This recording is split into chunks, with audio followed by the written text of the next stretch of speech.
Hey Cliff, how's it going, man? Great. Yourself? Doing great. It's a lovely Sunday afternoon. I'm glad that we can make this work.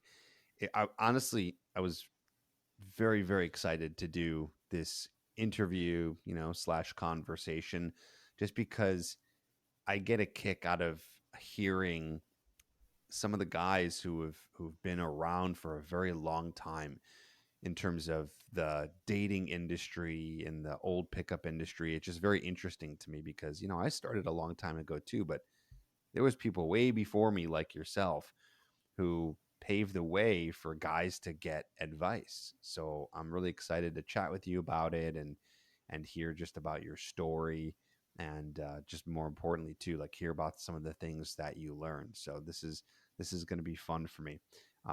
But why don't we just get started? Maybe just talk a little bit first about yourself in terms of who you are and the website that you run, and then like my first question to you is just going to be simple as how did Cliff get started in trying to learn about getting help with dating? So we'll start with all that.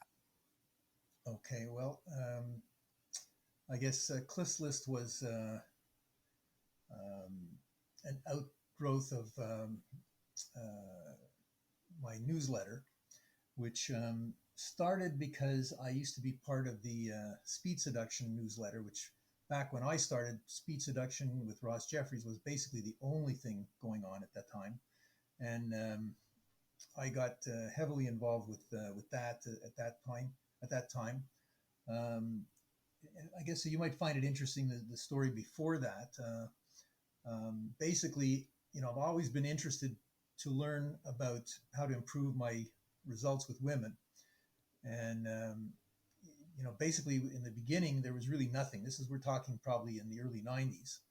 Um, there was really nothing, period. And I used to go and scrounge around in bookstores and in the backs of adult magazines. There were ads for kind of how to pick up women type, similar type books and things that you'd have to, send in the snail mail to get them.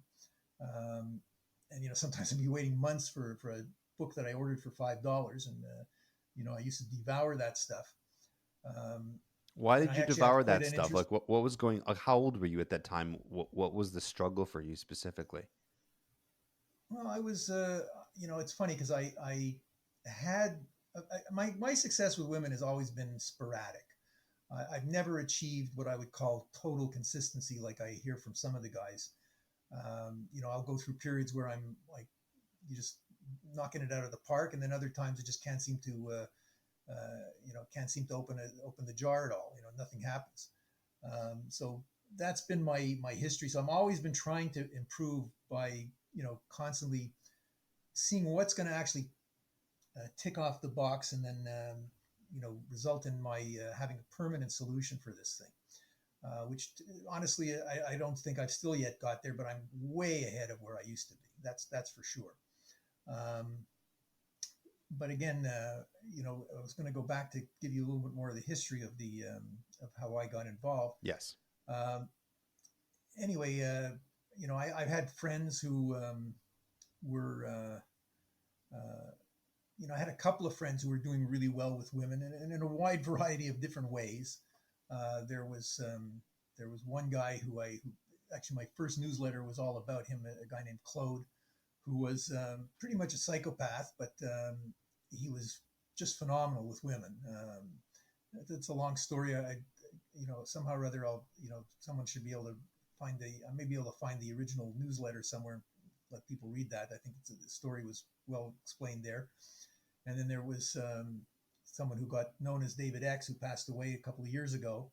Was also a kind of a childhood friend of mine. His father and my father had been best friends, and that's how I met him. And he was, I think he was like something like 7 years older than me, and I was still, very very young, and so we never really connected a lot as far as going out together. But I learned a lot from him. I found that as he got more into the business, he changed the way he was presenting things. Like he was a lot more relatable and a lot more insightful in the stuff that he used to provide to me when when we started, I actually started the business with him, and then we separated because we had certain personal issues that I don't really want to go into. But he was also a big influence in my life in learning about how to be more successful with women. So I had some real life mentors who made a big difference. Anyway, getting on to Ross, what happened was that I was in my car one day and I'm listening to the radio, and they're talking about how this guy was on the Phil Donahue show, which probably most of the people listening to this probably never even heard of Phil Donahue, but Phil Donahue was the Oprah of the day back then, and very, very well known. It was the biggest talk show, I guess, in the U.S. at the time, probably. And apparently they had this guy on there named Ross Jeffries. Anyway, I missed that show. I only heard somebody talking about the show. I called up the network in New York, and they gave me Ross's phone number, and I called him up and I ordered his book, which I still have the original copy, which is kind of like a glued together, it's kind of mimeographed book. I think he's got another version out there, which is all slick and with looking like a real book now. And in the end, I ended up flying down to LA and meeting with him and spending some time with him. And I probably been to 11 or 12 of his seminars, so like I really dove right into that material. I had some pretty remarkable successes with it, and other times it just I just couldn't come up with the right answers in certain situations, and it didn't really get me past the goal line. So I mean, it was a variety of experiences, but definitely Ross's knowledge about language and NLP and everything like this is very, very useful, and I think it's something that today is seems to be on the back burner. Today, people are more after a more authentic, natural approach. But I think that there's a lot of value to learning about language, not necessarily as well, not at all actually to manipulate, but more to be more effective in how you say things to people. And certainly with women, you've got to be tactful and discreet and appropriate and politically correct to an extent.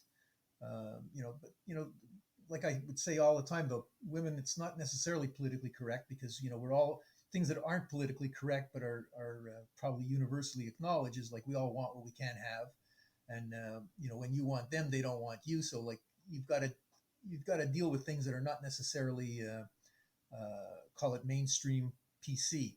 So there's things to learn, but you've got to do all of this. From my perspective, from a place of integrity and honesty, I really don't support one thing which I've seen other guys use, which works, which is lying to women. Anyway, I'm getting off topic here. I was giving you my history. No, this is good. This is good. What year are we in now that you got Met involved Ross. with Ross Jeffries? It was the early '90s before he really really kind of took off. Back then, he was really there was really not much going on at all with him at that point. But what happened was I met a girl and I got into a relationship for a few years. And then when that broke up, somehow or other, I tripped on his name and I got in touch with him again. I think I was something like a week before he was having one of his Speed Life events in Maui. And I just dropped everything and I went and spent the 10 days in Maui with that on that Speed Life thing. And I remember I was one of the few guys who, I was one of the few guys that it was kind of like a big deal there because I was able to approach women, whereas a lot of the guys were still afraid of it. One thing I always found interesting about Ross's stuff, he taught these patterns, which when you use them right, they're very effective. Like it's just a long sort of story, which you sort of you capture and lead the imagination as part of the way he explains it. And there were guys on these seminars who could probably recite you 30 patterns and talk to you for hours on end, just one pattern after another, but they had never actually said one to a woman. You ran into all kinds of different people there, but I met a lot of high quality guys who, some of whom I'm still friends with from those seminars. Basically how I got into my list was because one of the things you got as a I guess a bonus for having been one of Ross's customers was access to his speed seduction a mailing list. It was not really a mailing list; it was something else, because basically what happens was you would send an email in and it would bounce out to everybody. It wasn't quite like um, something else, a more conventional type of mailing list or newsletter. It's like you send in your post and it bounces out to everyone. And what happened was that I had posted a couple of things which were kind of my own ideas, and I got slapped on the wrist because apparently you've got to just talk about speed seduction on the list, and not seduction was really off topic.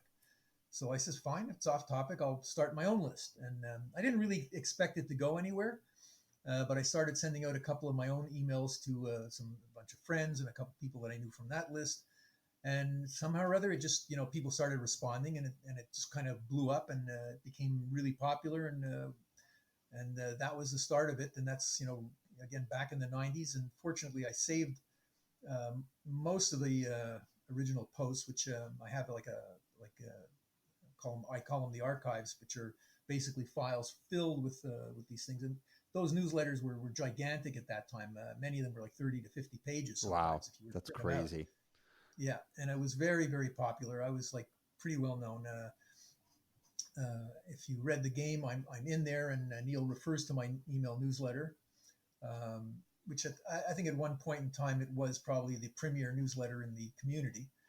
Um, you know, Stupidly, I guess I didn't really maintain it as much as I should, or push it as much as I should. I was more involved with other things that I was doing for business, and in the end,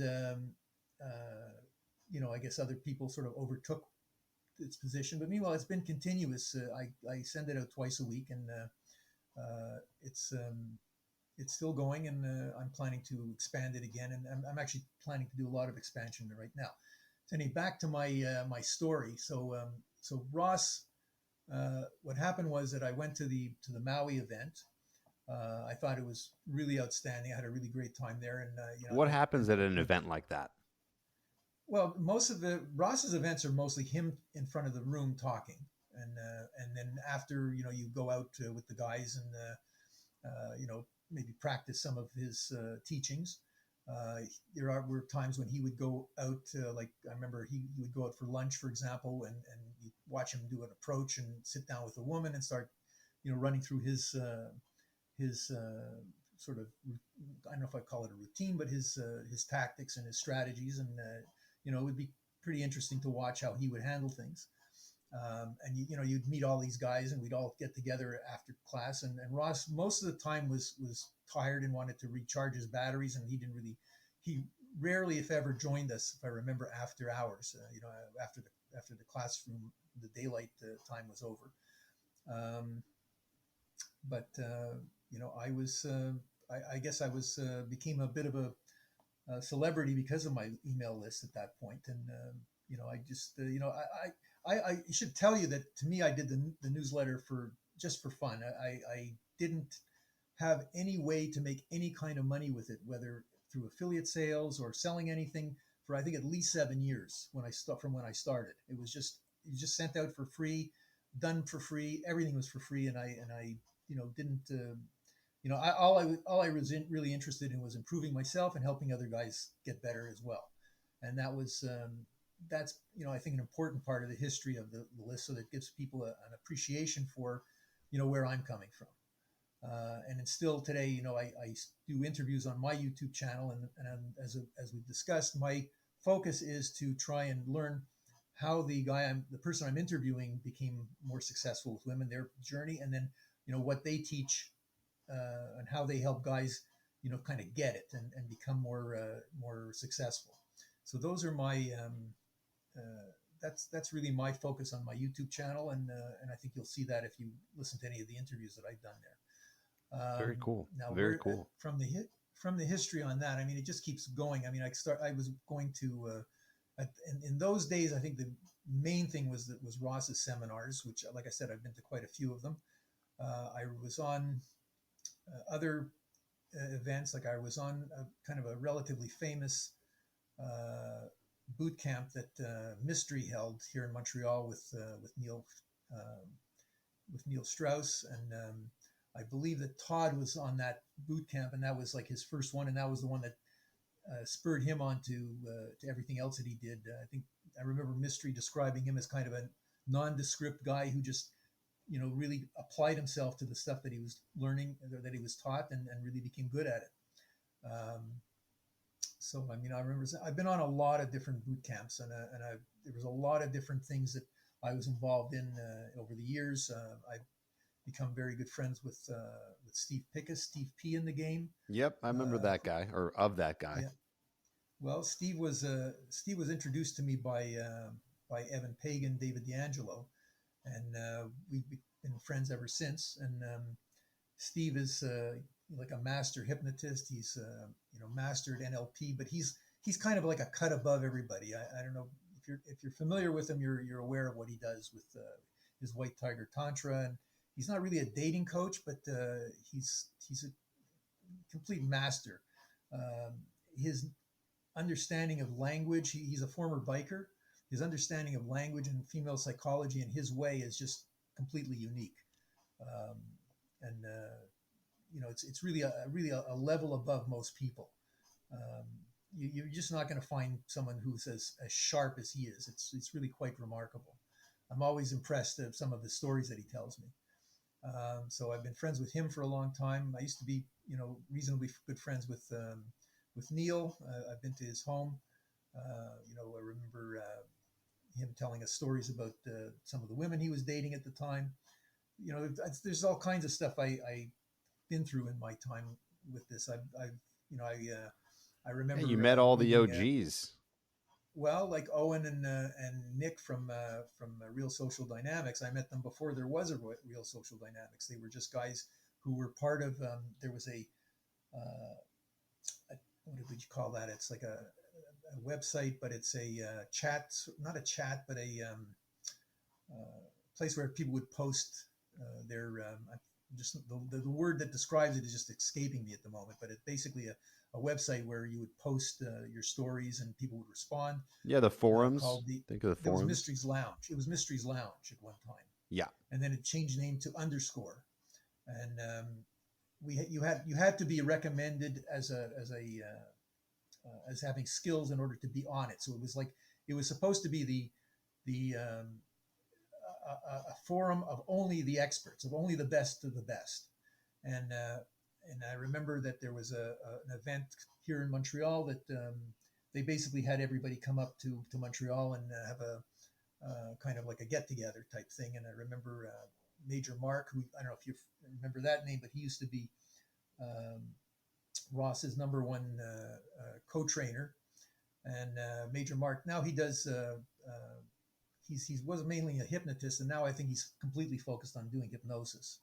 And he does a lot of like seminars and things like that as well. But it's not really focused on dating anymore. It's really focused on just hypnosis and self help. So him and Steve were actually teamed up, and I remember they gave like a joint presentation at a kind of a bar restaurant here in Montreal, and everybody was there. And I remember this little story. What year is this now? Couldn't tell you exactly, but probably the early 2000s. Okay. I remember there's one story. I was with Owen, and we were waiting for the event to start. And he says, "Let's go do an approach," And so we go and we sit down with these two women at a booth, like they were sitting. We just went and joined them, and it was like I remember how Owen was like it was the most.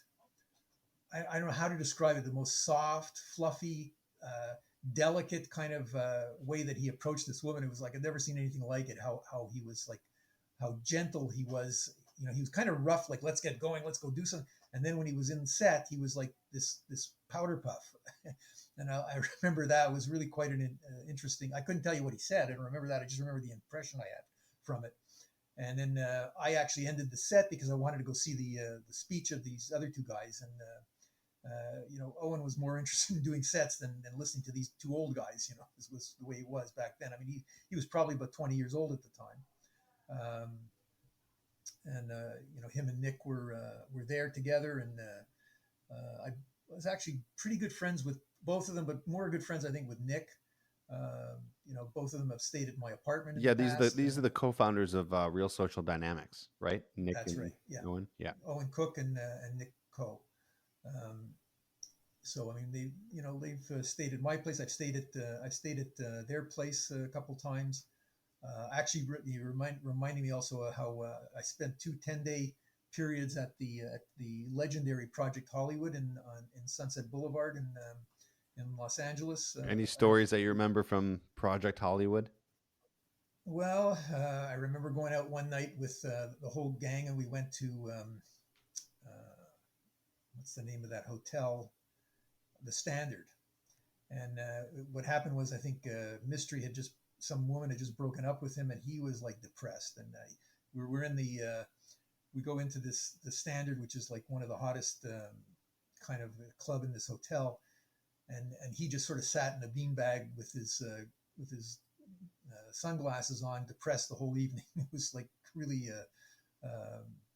Really an interesting perspective, like you don't really necessarily expect to see. But I mean, just everything went on in that Hollywood mansion. I mean, there are guys who were really good who are no longer involved anymore. There was a guy named Jeff who was one of the main trainers for RSD at that time. He was really really outstanding. There was Playboy LA, who was Steve Shelley, who I think he's still coaching men, but he's not Playboy LA anymore. And he was a guy who was very very successful with the women, and really quite a player back then. And I mean, there was just everybody was there. I mean, Todd was there. Zanius, I think, was the name he called himself back then. He was living. Most of these guys, they all chipped in to cover the. I think it was like some ridiculous amount, like something like 13,000 a month rent for the home, and they all chipped into it. That's crazy. And Imagine what this is that would be back. now. This is back then, and I remember that Zanius or Todd was living in a tent in the backyard because he couldn't afford to be inside the main house. And Nick Yeah, had it's the just there's master nothing bedroom. going like I nothing was happening ever in this time where this kind of thing was available. That's why people were, tenting out in the backyard just so they can be a part of this because, these guys were so big in terms of innovating ways to, attract women. Some things very questionable, but other things that just clearly worked very well and people just wanted to be a part of it, it seemed like. Is that right? It was a very different time and an atmosphere back then. It was a time when everybody was really working together for the most part. Somehow or other, it disintegrated and became, uh, you know, more, instead of being everybody working together, everybody sort of separated, and everybody was kind of out for themselves after. But in those legendary times, it was really a unique atmosphere where everybody was trying to help each other, and everybody kind of realized that I guess a big wave rises all boats, as they say, and things like the game elevated everyone. I know that Neil kind of uh, tore Owen and Nick a new rear end in that um, in that book, but and they were like absolutely petrified. They figured their business is gone. They figured nobody's going to want to know from them, and meanwhile, it turned out to be the biggest boost they ever had, and that really skyrocketed their business, even though they were talked poorly about in the book. Um, so that's these type of things were kind of unique. I kind of feel it was a good thing that I was mentioned in there, although he was less than completely flattering to me on there. I think if I remember correctly, he called me as something like stepped out of Ozzie and Harriet, which I thought was not very complimentary. But meanwhile, Neil and I were friendly, and he told me it's a lot of it is fiction, the way he put it. But it's a lot of it was very much reflecting on what was going on at the time. But you're really bringing up a lot of memories. I mean, Project Hollywood was really a special experience for me. I was fortunate to spend 2 10-day periods there. Um, and I got to know a lot of different guys there, and there was so many things going on all the time, and it was just a very exciting time to be involved in this stuff. So let me ask Um, you then, Cliff, what were, even from the beginning, I mean, from Ross Jeffries all the way to Project Hollywood and hanging out with, these guys who were pickup artists, what were some of the biggest lessons that you've learned that helped you with women in dating? What sticks out to you the most that you can share with us? um, I guess the main thing typically had been that you just got to keep approaching women and sort of revising what you're doing and adjusting what you do as you do it. Um, there were there were a lot of things that I picked up bits and pieces. It was more bits and pieces than sort of big aha moments, which is kind of something I kind of personally focus on trying to learn about. But uh, back then, it was a lot of like trying out new lines. I was very creative. I'm still sometimes very creative in coming up with new things, new ideas, and kind of original uh, phrases, original approaches. Um, like one of them that's sort of coming back to me right now. It's like I believe, for example, in giving a woman all the space she doesn't want. That's one of my original What does statements. that mean?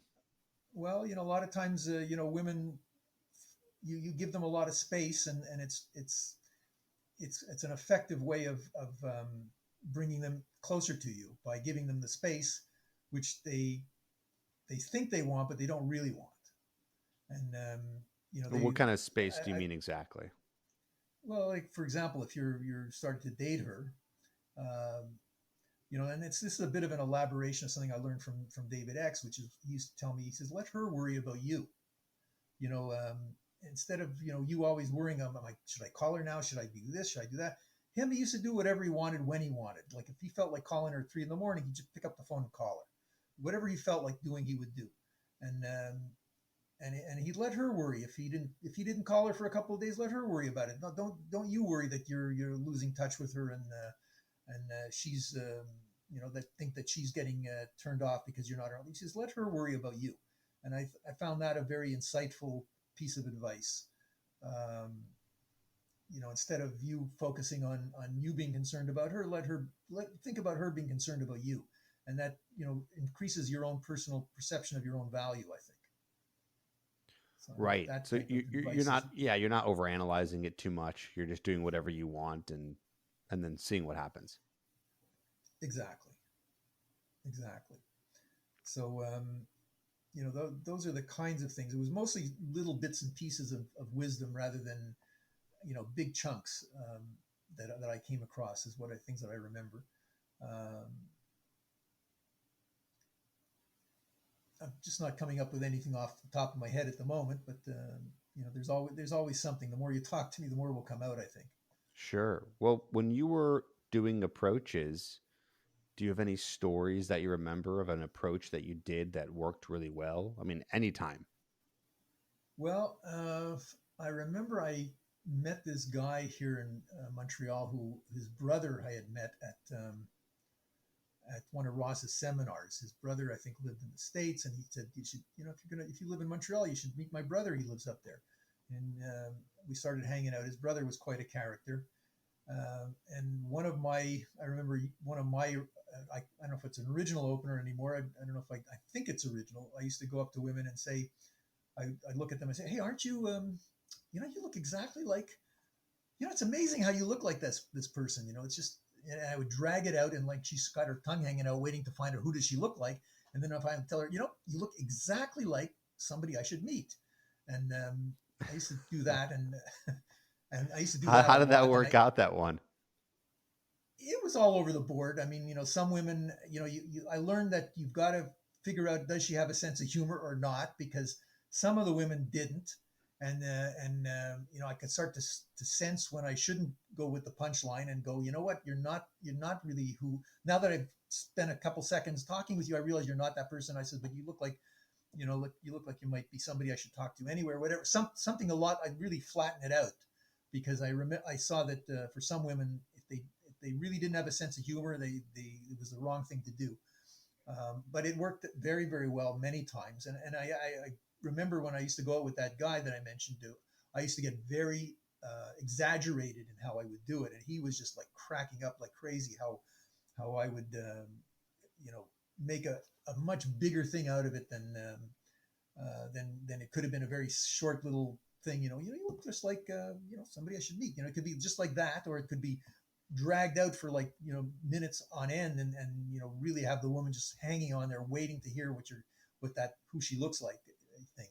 So big variety of responses to that, but it's definitely had a lot. I had a lot of success with that line. Yeah, it sounds like a way of just really capturing their attention, which Yeah. is, the more challenging thing to do. Yes. No, I've done a lot of very I haven't been doing them lately, but I've done a lot of very call it high level, high risk, call them approaches. Um, What's that look like? well, I typically would be mostly approaching really the most attractive women you could ever find. I was really there was a guy I used to be part of the Montreal Lair here who used to say to people that he's been out with a lot of guys, and he says the only one he saw consistently approaching the absolutely the most stunning of all women is me. And I used to do it in the streets and the clubs, just anywhere. Go up to women in restaurants and join them at their table. I mean, I used to have a lot of nerve, which I'm as I've gotten older, has kind of slowed down quite a bit. I'm not as aggressive anymore, but if I actually do it, I don't feel any nervousness anymore. I just don't do it very often. I just feel I'm a little bit older now, and it's a little difficult to. Uh, it's not difficult. I realize I don't really care, but I just feel it's a little bit awkward to when you're older to go up to women. Um, I guess one of the things I can share with your audience in terms of a piece of advice for the older guys, I kind of have my own solution for that dreaded question is how old are you? And when a woman asks me that, I tell her, well, I'm old enough to know better than to answer questions like that. But if age makes a difference, I'm too old for you. And I really just take it away right away. And the usual response to that is, oh, age is just a number. It really doesn't matter. I just wanted to know. And sometimes they'll pursue it. And I would say most of the time they just drop it at that point. But the key to this really working is you never, ever tell them your age afterwards, because they're all liars. Okay, they tell you that age is just a number, but meanwhile, I've already been through this and a couple of times, and I'm not going to make the same mistake again. Once they tell you that, and then you tell them your age, and they let it noodle around in their heads for a while, and then they come back and tell you, yeah, you are too old for me. That's So interesting. So yeah, you won't, because my intuition says, well, if you don't tell them, they're going to just reject you anyways because you're not telling them, and they're feeling like you're not being truthful. But what you're saying is, if you were to almost do like a split test, not telling them would result in better results than being, upfront and telling them your age. coincidentally, I have a personal friend not involved at all in the community and stuff like this. He was with a woman for 17 or 18 years, and he never told her his age. And you know, she she was a very intelligent, very successful banker, and he just never told the age. So like, there's someone who got away with it and lived with this woman for all these years and all those years, and you don't necessarily need to tell them. And I've learned the lesson the hard way. I lost some very nice women by letting them know my age, because you want to tell people the truth. I learned that's just the truth is not necessarily to have to tell them everything Well, they hey, don't listen, necessarily need to know. it's not a lie. You're just not Exact. giving, That's my you're just, point. yeah, you're not That's my telling them point. the information. That's my point. Yeah, exactly my point. I don't see So anything wrong with that. I don't condone lying either when it comes to meeting women and building attraction. But there is one place where I do tell guys that it's okay to lie. I like to say it's a white lie. But I say for guys who are doing online dating, whatever your height is, you can add an inch, maybe even two to your height, because will give you a leg up in getting more opportunities to meet more women. And I know that's pretty polarizing. Some guys maybe won't take that advice and won't do it, but it gives you that opportunity. I always say to guys, like, if we were to compare, there's women who put their pictures on their profile who have a lot of makeup on, and it doesn't necessarily even come close sometimes to looking like they actually look like. But why do they wear makeup? Because they want to be their most attractive. Where for height, you might put that on there, and at the end of the day, it shouldn't, I would hope, make that much of a difference. It's if you put like 4 or 5 inches above what you are, well, that's a different story. Now we're getting into a whole new territory. But an inch or two is not going to make or break the difference between you and the woman, and then that gives you more opportunities to meet more women. And I see you know no downside to doing something like that. You remind me of two good little bits and pieces of information for you. And this is again, I think one of my originals. Again, I don't remember if I heard it somewhere else, but I don't think so. But you know, sometimes someone will ask me something or other which involves measurement, and I'll always tell women, I'll tell them straight out. I says, well, an inch can make a big difference, and they just all crack up when you tell them that. I mean, that's just a standard line of mine. So that's one thing. The other thing is about height, which is kind of interesting. There's a guy here in Montreal who he's a psychologist, and he used to host most of the Lair meetings at his condo. And he's a guy. He's probably maybe 5'8", 5'9", maybe I think more 5'7", 5'8", more than 5'9". And he was ridiculously successful with women back in those days, and he was like really one of the he I think he did some coaching. He's appeared in my videos for my convention that I put on. And one of the things that I remember him explaining was how he was talking to this woman who was, had been a friend, but I think they had dated, and somehow or other they were talking about some guy that she met, and or that she was looking for a guy who was taller, and then she said, like and like, I may not be explaining this properly, but the whole thing was that because of the way he presented himself in general, she perceived him as taller than he was. And Interesting what yeah, that can do. Yeah, I think that happens to guys too. I believe that when you meet a woman, and whether she's not that attractive or she's super attractive, and then you get a sense of her personality, that can actually change the way you feel about her. I mean, I don't know about you, Cliff, but I've met some women who are physically absolutely beautiful. And then when they open their mouth and you get to know them and who they are as a person, all of a sudden they just don't look as attractive anymore, just because you oh, get to know who absolutely. they are. And the opposite, you meet a woman who's like, oh, she's not like super cute, but she's more average, and then she's this amazing person, and all of a sudden the points go up and you start to see her more attractive, right? There was a movie, I just cannot remember the name of it right off the top of my Shallow head. It's Hal. a long. No, there was another movie which was really interesting in that when the movie started, there was this one guy who was like extremely attractive to women.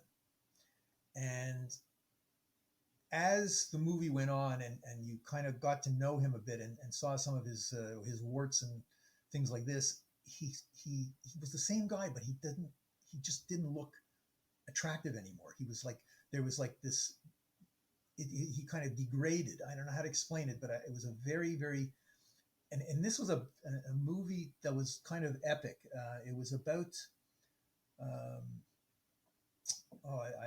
I'm sorry to put this on your thing and not remember the name, but it was a movie that was about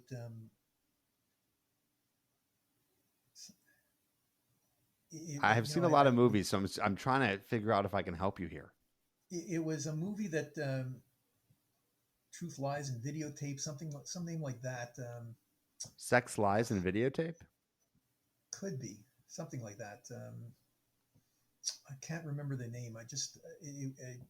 Well, either I way. just remember that.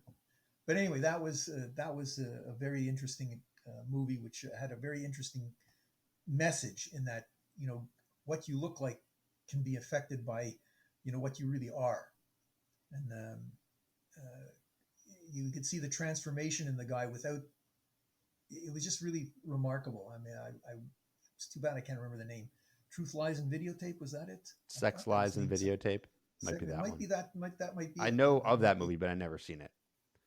Yeah, But I think either I way, think what you're that might be saying it. here is that it just it matters. It matters in terms of how you're coming off and how you're displaying yourself. And if you're Absolutely. someone who is confident and charismatic, that can really change how you're perceived by the women you're talking to, even if you're not super tall or maybe super good looking or whatever it may be. Well, one of the things I've definitely learned, and I learned this before the community, I've seen it. Unfortunately, not as often as I would like to see it, but there are plenty of guys who I call it get it, and they may not be good looking. Like David X was a perfect example. I mean, he was just not a good looking guy at all. He was short, a little chubby, and kind of an ugly, a little bit on the ugly side, but he was charming, and and he understood women to a level I think a lot of guys don't ever achieve. And what happens is that you realize that just and a big element of it is just being masculine. Um, And what does that mean to you? Because I know that that word gets thrown around a lot. So when you say that, like, what does that entail? I think that there is a visceral response from women to guys who are very masculine in their behavior and in their attitudes and their approaches, and um, there's a kind of a primal connection that goes beyond anything. Um, you hear about how guys can overcome their looks with their personalities. Uh, it reminds me of a woman I dated for a little while who was extremely attractive, and she had been with a guy for 11 years who she told me was the ugliest guy you'd ever met. But as soon as he started talking, he was the most charming person you could ever meet. They ended up breaking up because he cheated on her. But he was apparently hideously ugly. I've got a lot of stories about that type of thing. Like there was a guy that I met through business who was a very wealthy investor, and he had been shot down in the Korean War, and I think he went through something like 200 operations. He looked like a walking skeleton. It was unbelievable what he looked like. You had to see it was like his flesh was kind of dripping off because he was in the fire from the plane coming down. He had like flesh burned on him. He had like stumps for hands. I mean, it was hideous. It was absolutely unbelievable to see this guy. And yet after that happened, he married a woman and had, I think, 9 kids with her. And he became like fabulously successful in business. He became multi millionaire. It was all of this stuff happened after the thing. And certainly his looks had nothing to do with him getting this woman who was apparently a very, very beautiful woman. And I met one of his children who was like a good looking young guy, like really strapping, you know, healthy, very good looking guy, which kind of reflected someone in the family had to have those looks to pass them on to him. Um, but I mean, I've had a lot of these experiences where I've seen that despite what a lot of guys think that looks is the be all and end all in terms of getting women, I've seen more proof that looks can be overcome. It's not easy, and not everybody's going to have the charm to do it. But meanwhile, it's possible. And I think a lot of guys out there teaching it will tell you that they have succeeded in getting people to overcome their looks by what they teach or by how they've gotten the guys to behave. So like I said, I think people get hung up on their problems or their perceived problems. They're too short, they're too fat, they're too old. All of this stuff, yes, they're challenges, and getting over them are not necessarily easy, but they are. It is possible to get over them, and I think that's the message that I like to convey. And I realize it's not easy. It's definitely not easy, but it is. if you the right button gets pushed and it clicks with you, it all of a sudden those things are the part of the past, and you've achieved the success that you always wanted, because it is possible. Awesome. That's great. Cliff, I think it's great to end on that note because, first of all, I agree completely, and that's really one of the points that I'm always trying to make here on the podcast. Where can guys find you if they want to get on your newsletter, if they want to see your YouTube interviews? Let us know, and then we'll put all that in the show notes for guys as well. Right. Well, the I'm in the middle of kind of a lot of technical corrections on things. Like the website needs a lot of work right now. I'm about to relaunch the Cliffless Convention video product. That should be, announced in both my newsletter and on the YouTube channel. That product, by the way, was actually produced by David D'Angelo, um, and he appears on that product, and I think it's one of the few times outside of his own products that he really appeared, and he put in there's a nice long segment of his presentation in there. But basically, if you want to get on my newsletter, I'm still a little bit challenged in how it's all set up. But if you go onto my YouTube channel, in the descriptions of the more recent things, there's a link, I think a tiny URL link that will bring you to, which will bring you to where to sign up for the newsletter.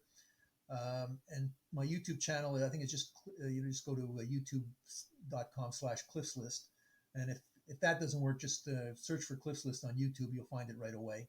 I think there's at least 100 videos on there, and there's interviews with most of the famous guys in the community are on there. I think you'll find a lot of valuable information. It's all free, obviously, and I'm planning to really expand what I'm doing over the next few months, and I think you'll be seeing a lot more from me. Awesome. Great. Sounds good. Yeah, we'll put all that in the show notes so guys can look for all that and continue to follow you.